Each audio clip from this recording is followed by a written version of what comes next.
أما بعد فأعوذ بالله من الشيطان الرجيم بسم الله الرحمن الرحيم من المؤمنين رجال صدقوا ما عاهدوا الله عليه ومنهم من قضى نحبه ومنهم من ينتظر وما بدلوا تبديلا صدق الله العظيم.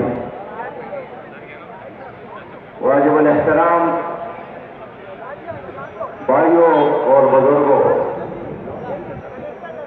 میں اہل کراچی کا مشہور ہوں کہ آج نعمت اللہ خان صاحب کی رحلت پر اس موقع پر انہوں نے جس محبت کا اظہار کیا، عقیدت کا اظہار کیا، سچی بات یہ ہے کہ کل سے میں دیکھ رہا ہوں مختلف سیاسی جماعتوں کے زعماء اور قیادت، ان کی آنکھوں میں آنسو اور ان کے چہرے پر پریشانی اور ان کے ہر لفظ میں غم اور درد. آپ کی اس رویے نے ان کے خاندان کو بھی ایک سہارا دیا اور ہمارے لیے یہ لمحہ ایک اطمینان کا باعث ہے کہ کراچی شہر اور اس کی قیادت خدمت ان کا اعتراف کرنے والی ہے اور محبت ان کے ساتھ اس کا اظہار کرنے والی قیادت ہے. اور آج آپ لوگوں کا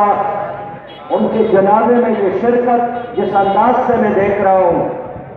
میرا ایمان اور یقین ہے کہ آپ لوگوں کے یہ الفاظ اور محبتوں کا یہ اظہار ان کے لیے بارگاہ الہی میں مغفرت کا، رحمت کا اور جنت کا ذریعہ بھی بنے گا اور شہر کراچی اور پاکستان کے لیے بھی ایک سعادت کا لمحہ بنے گا. نعمت اللہ خان صاحب، میں ان کے بارے میں اتنا ہی جانتا ہوں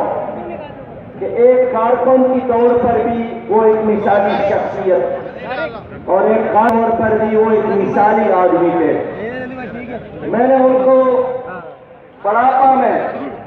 گلگت اور چترال میں بھی دیکھا اور شہر کراچی میں بھی دیکھا، لیکن میں اعتراف کرتا ہوں کہ انہوں نے کراچی کے شہر کو امن کا گہوارہ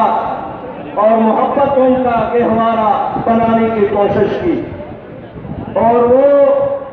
محبت ان کے پیغمبر تھے اور ترقی چاہتے تھے اور خوشحالی چاہتے تھے.